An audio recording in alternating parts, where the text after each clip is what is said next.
Onat ungkap fakta di balik kasus ganja yang menjeratnya.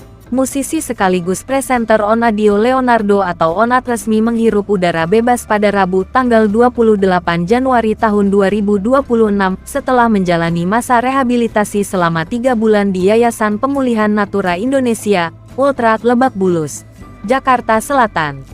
Pasca bebas, Onat angkat bicara soal perjalanan hidupnya hingga terseret kasus penyalahgunaan narkoba. Dalam perbincangannya saat menjadi bintang tamu di podcast Deddy Corbuzier, Onat secara terbuka mengakui kesalahan cara berpikirnya di masa lalu.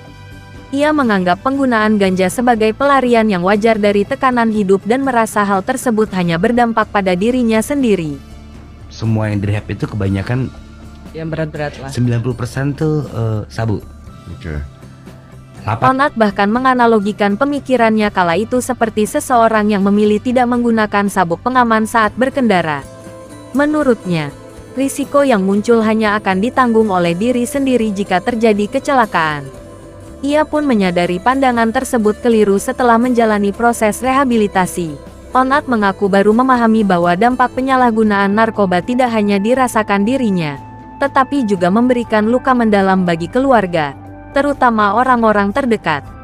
Musisi sekaligus presenter Onadio Leonardo atau Onat resmi menghirup udara bebas pada Rabu tanggal 28 Januari tahun 2026 setelah menjalani masa rehabilitasi selama 3 bulan di Yayasan Pemulihan Natura Indonesia, Ultra, Lebak Bulus, Jakarta Selatan.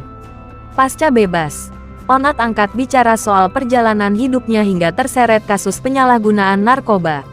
Dalam perbincangannya saat menjadi bintang tamu di podcast Deddy Corbuzier, Onat secara terbuka mengakui kesalahan cara berpikirnya di masa lalu.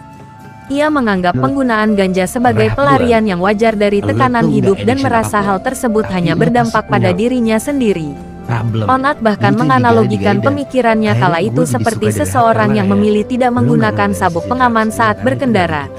Menurutnya, risiko yang muncul hanya akan ditanggung oleh diri sendiri jika terjadi kecelakaan. Ia pun menyadari pandangan tersebut keliru setelah menjalani proses rehabilitasi.